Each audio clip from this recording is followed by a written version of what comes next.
What's going on, guys? This is a dual video. This is going to be used as a tutorial for the new PlayerIQ for the current state. We're going to add a few bells and whistles here in the future. But this is the week of the Travelers Championship. So we'll do a walkthrough of the new PlayerIQ tool and apply it to the Travelers Championship. But like I said, this will be used for kind of evergreen tutorial for the short near-term future. So let's go ahead and dive on into it. So if you might have noticed, there is a new tab menu item, PlayerIQ, up here. Now I will say really quick, just back up. So the original tools will still be available if you care about just diving into one or the other. It should serve the same purpose in PlayerIQ. You could do one or the other as well. But if you're super eager just to use the driving IQ or approach IQ, these are still available, and you can come in here, and obviously it's a little bit more focused on just those. But if you recall the driving IQ and the approach IQ and have used this will be right up your alley for using the new PlayerIQ tool. Essentially, we're combining both. So let's go ahead and jump into it. All right. So you'll be presented so far. We're going to add the other strokes gain categories, and obviously there'll be other stats for each of those. But if you break it down to driving, approach, around the green, and putting, those will be available soon. So then you can really kind of create a full player profile based on the golf course you're about to see. Obviously pretty valuable if you start to add in putting and just kind of get an overall good look at the course fit, and then add in some putting numbers, and off you go. So as always, clear out your favorites for the current week, just so we can start fresh. We'll reload that. This basically allows you to favorite your players across the site, use it in lineup IQ when you build lineups, or if you go to another tool, look at course history, the rolling stats, spectrum edge, whatever. Those players you favorited still can be viewed pretty easily by just clicking the favorites only button. So let's jump into the specifics this week for the Travelers Championship, talking through driving IQ and approach IQ. So by default, I'm just loading driving IQ, and then approach IQ, obviously you can add, just check this box once you kind of create your filters. Just makes the first initial load a little bit faster, and then allows you to focus on driving as the kind of the first step. It's kind of how I view it anyways. And then you can jump into approach IQ. So let's go ahead and build out our driving and approach. So we know this week, using the Course Preview Pro, majority of the tee shots are 290 to 310. There's a healthy chunk 270 to 290, and then there's a handful from 250 to 270. So we'll go ahead and add in the 250 to 270. You'll see these down here highlighted in blue for all the driving categories. You'll see that down here. We currently have missed fairway penalty and distance penalty. We're just using all types of tee shots. I'm not going to focus in on the penalties for this week.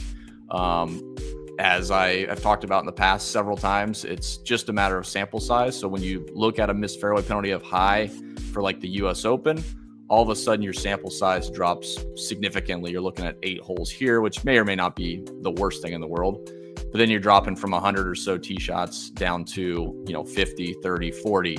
So still pretty adequate. But my preference would be sample size over that specificity. So the distance penalty is the same thing. Like if there's a golf course that's super long and distance is definitely an advantage, you probably want to bump this up to medium or high and just kind of check the sample sizes. And I've done other videos talking through like the missed fairway penalty. Essentially, that is the strokes penalty for missing a fairway. So this week it's 0.4, which essentially means on any given hole, if the player missed the fairway, they're likely to score 0.4 shots higher than the field on that hole. So again, I'm just going to leave it as is. We also know this week for the Travelers Championship, driving distance really didn't show anything for lead-in form or on the course specifically. So I can go ahead and take that off and clean up our view a little bit. You can also remove the counts if you want a cleaner look at just the stats, but it does help to kind of cross-check the sample size. So we're really just focused on driving accuracy and then strokes gained off the tee, obviously, which is an all-encompassing statistic that includes driving accuracy and relative driving distance. So let's start with those two first. So we kind of built out our grid here. Let's jump into the approach IQ. Let's go ahead and enable it. you'll see these default categories show up, and they're highlighted in red. So you can see that here. Again, the shots are the sample size of shots. This week, we have more wedge shots. So 200, 225 is fine. The 175 to 200 is really a small category. So let's go ahead and take that out. And let's actually add in the 50 to 125. So now you see our approach numbers, 50 to 125, 125 to 150, 150 to 175, and the 200 to 225 number. Additionally, you can focus in on the shots, the location of the shot. So if for some reason you're really curious about someone's fairway bunker play or primary rough, you can look at that. Fairway is a pretty safe starting point, especially for DFS and betting. We're mostly looking for, how good do they do from good positions. I like to add par threes.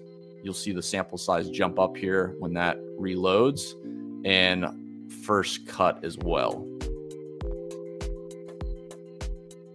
So we went from like 174 shots for Scotty, approach 50 to 125 up to 191. So added an extra 20 shots. So again, kind of not moving the needle a ton, but enough for me to just get a little extra look through all the shots.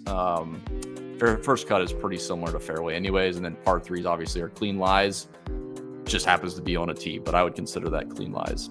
Approach statistics. We can look at stroke gain approach, spectrum approach. You can look at return to par score, green regulation, and proximity. Those are relative stats. So again, it's green regulation relative to the field. So if I add that in here, you'll see the value. Actually, that's a raw green regulation percent. Let's look at proximity. Yeah, so these are raw. The driving accuracy is relative. So this is just looking at pure apples to apples, all those shots, green regulation and proximity from those distances. So let's just focus on spectrum approach this week. We got our fairway par threes first cut all loaded in here. You can also change the sample size or the time frame. So 8 events is okay if the guys have been playing quite a bit. You can go back further. We'll do last 12 events. Again, just kind of enhances the sample size a little bit. And now we're jumping up to like 242 shots for Scotty with his wedges, 300 for 150 to 175. So plenty of sample size across the board for driving and approach. So, there's a couple different ways you can look at it. Percentile is my preferred method. It just gives you a cleaner look than just raw rank. Rank 1 for Scotty off the tee and 290 to 300. What is that? What is that percentile? It's obviously 100%, but when you do all the weights together, he could be at 83% and be rank 1, 82% could be rank 2, could be 71% for rank 3, and you'll see a bigger drop off there instead of just looking at 1, 2, 3. So I prefer percentiles. You can also look at the raw metrics. Stick to percentile. And then for the model, hopefully this is pretty simple. We try to replicate it off the driving IQ kind of split model. So you have 3 steps essentially. So when you include each of those buckets, each bucket is a requirement. So the first one is driving versus approach. How much do you want to weigh to each of those? So driving, there's less tee shots anyways. There's more approach shots, 18 versus 14 in general. So we can kind of bump this down to 40, 60 and give a little more weight to the approach numbers we see. You can do an even 50-50. There's no harm in that. And if there's a golf course, maybe that's really demanding off the tee driving, you can bump up you kind of in reverse. So we'll do 40-60 this week. And then the first one, we'll do driving analysis weights and then approach analysis weights. We'll do for driving, we know there's less tee shots in this bucket, so we'll bump this down to 15%. Might bump that back up to 20. We'll see what this looks like. 290 to 300 is quite a bit, so let's just do 50. Let's do 40. And I can see I got too much, so let's just bump this down a little bit. 45, 40,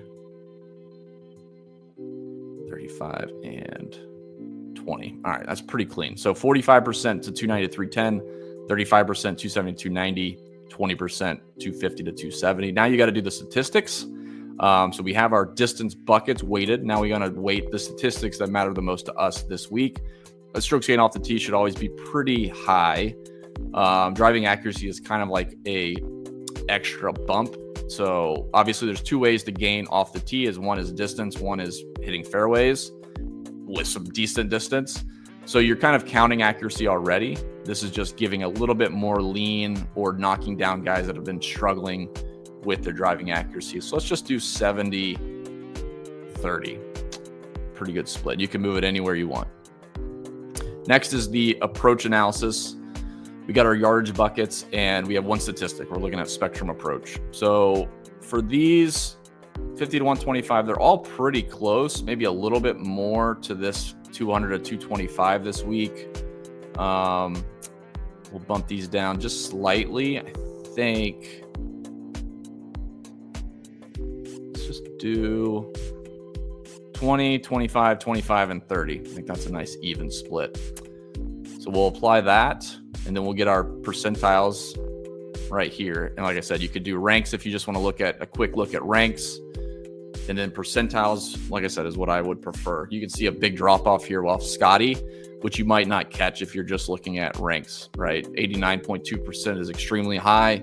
78.9 for Morikawa is still really high. But if we just look through this, you know, it's 1-2. Don't really know exactly how much worse Morikawa is than Scheffler in the buckets that we weighted. So pretty easy there. What you could do, this is what I'll do today for the Combo IQ video. That's the tutorial basically for PlayerIQ. So now you can go through here. This is exactly, you know, a perfect blend, at least in my opinion, for this week. Just kind of building this out. I'll take out the counts to kind of clean this up a little bit more, of using those driving buckets and stats and those approach buckets and those stats, weighting them appropriately and getting like a nice player profile ball striking wise.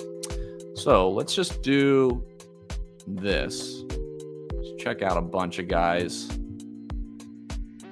So we already kind of did the work on the player profile. I want to say tee to green, but we're missing around the green, so it's not truly tee to green, but ball striking wise. Let's do, how many is that? That's a pretty good chunk. So let's just go ahead and get like the top 20% right here. So the bright green and the light green.